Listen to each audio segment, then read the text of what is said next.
David Horobin, let's say hello to you. Coming in from Geneva Center for Security Policy. I have to say that GCSP is a wonderful organization. They hosted us, David, with your help.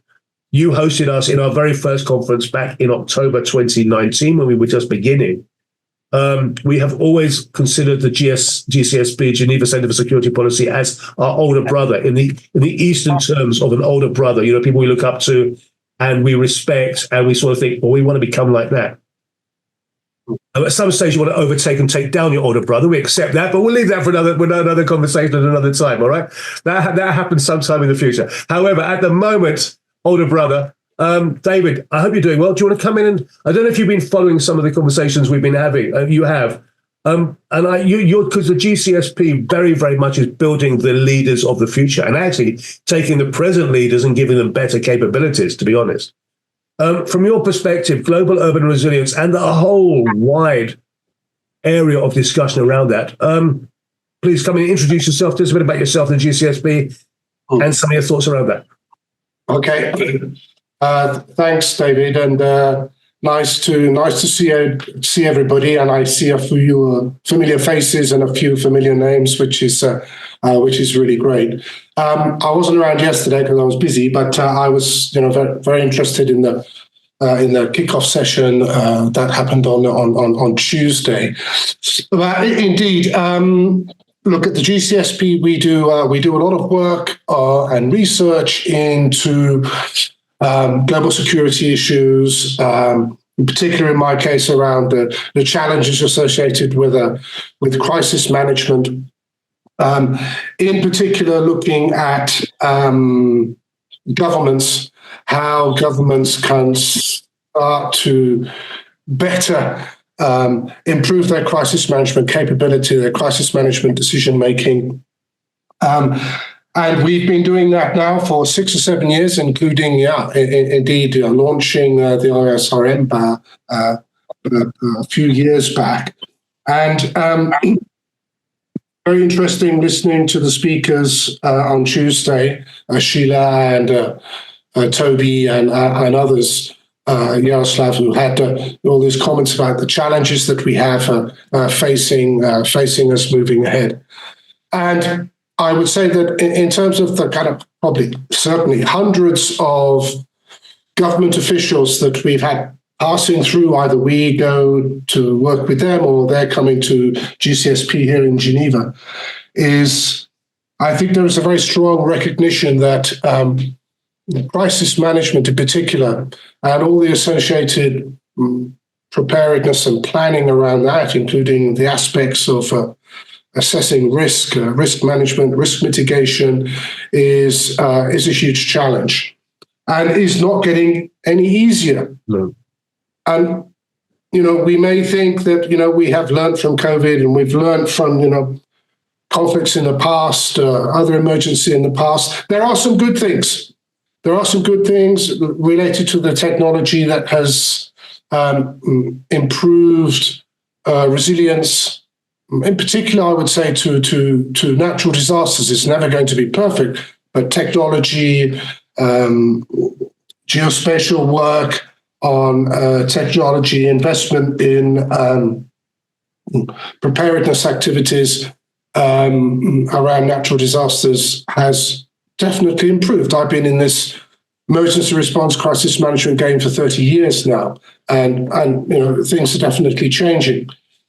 However, the point I was going to make, I don't know how long I've got here, David, so I'm just going to go for a few minutes.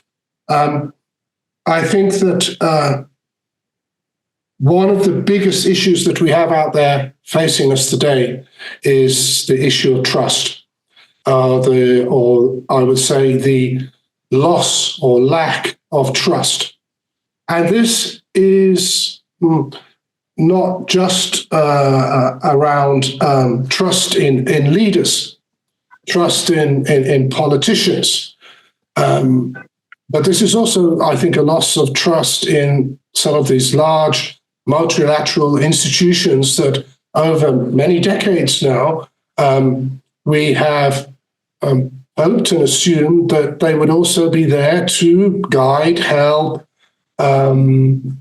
citizens to enhance their resilience and indeed help in terms of providing support when things go dramatically wrong in a high impact event. But I think that trust is very weak. And as a lot of you will know here, trying to build back trust after it's been lost takes a long time.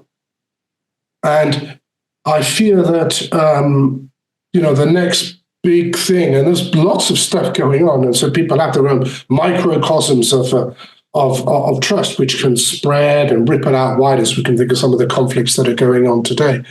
But I think that we need to have a little bit of a reset of some of the deep thinking that's been with us post-Cold War, I would say, David. And one of the ones that I want to mention, and you and I have discussed this in the past, is the thinking. Because if you talk to some of these government officials, they'll say, yes, I'm now responsible for whatever it may be in my government authority, but I'm new in the game. I don't really know how our organization is structured, don't really know how it's going to work when it comes to receiving a major shock.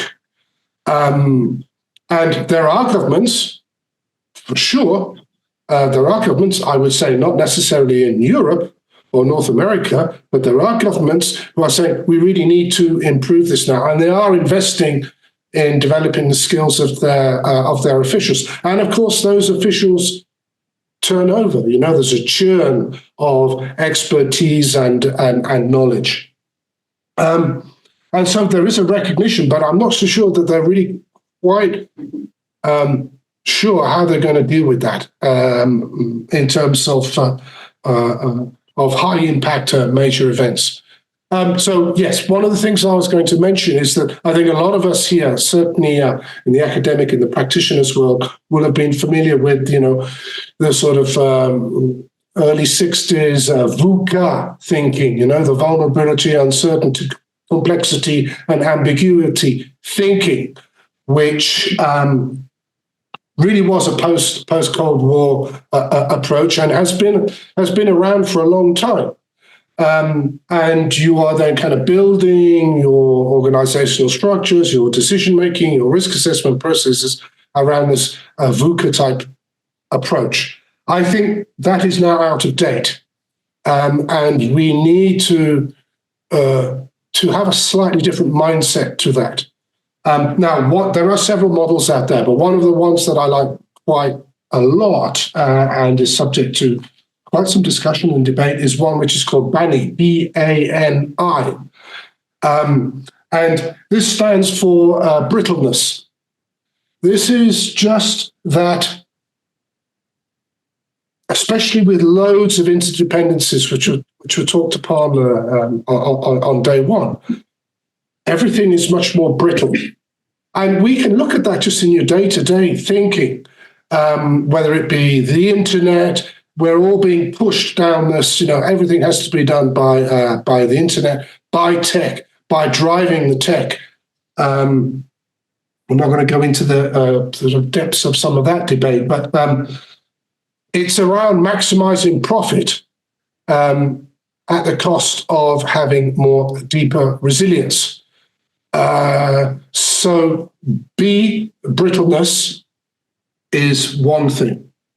The other thing on this an acronym BANI is anxiety, and this I think comes down to the lack of trust. Is that whether it be government officials, but not only, but in particular citizen populations, are now finding themselves really anxious about their life of their family and friends, the future of their country, and there is a big depth of anxiety that is starting to predominate. You can look at some of the work studies done on mental problems, especially in the youngsters.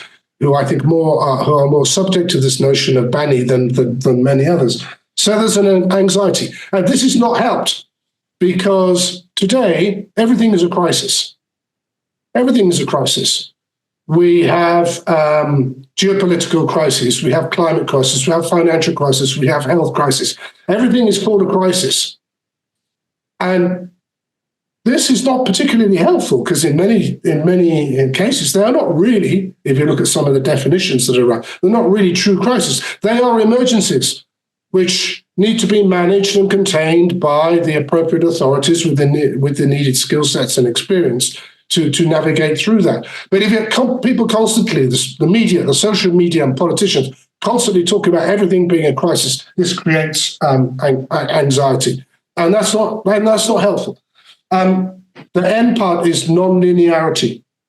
And this is where something happens, then there are all these kind of cascading events that happen. We've seen that through COVID. We can see that through current conflicts going on in Ukraine and also in the Middle East, that whether it be a particular event happens and then it has consequences on economic, whether it price of oil or shipping or delays and all of that kind of thing. So there is this kind of non-linearity aspect, which is more acute. And the final one is the incomprehensibility of events. And here we have, the challenges associated with social media, with AI, which then, again, I'm coming from the perspective of citizen public, make it really, really difficult for people to understand what's going on. Because where's the truth? Where's the truth? And is what I'm hearing, seeing, reading the truth? And this again causes, again greater anxiety and so forth. So I just wanted to introduce this notion that maybe we need to start thinking, and we're here talking about global environment, urban environments, but I think it's where that will hit first, but it will cascade out into any other non-urban environment. So if I was to take another example, David, and I'll be certainly interested to hear if anybody have comments on that. I'd like, David, can we stop there? Can we take it from that and then buzz the conversation around? So I think what you've done is you've set absolutely the stage for the conversation and introducing Bani, this idea of brittle, anxious, non-linear, incomprehensible, rather than volatile, uncertain, complex, and ambiguous. I mean, we like these phrases. I mean, one phrase was resilience, another is unprecedented, black swans, grey rhinos. What they try and do is encapsulate just a concept.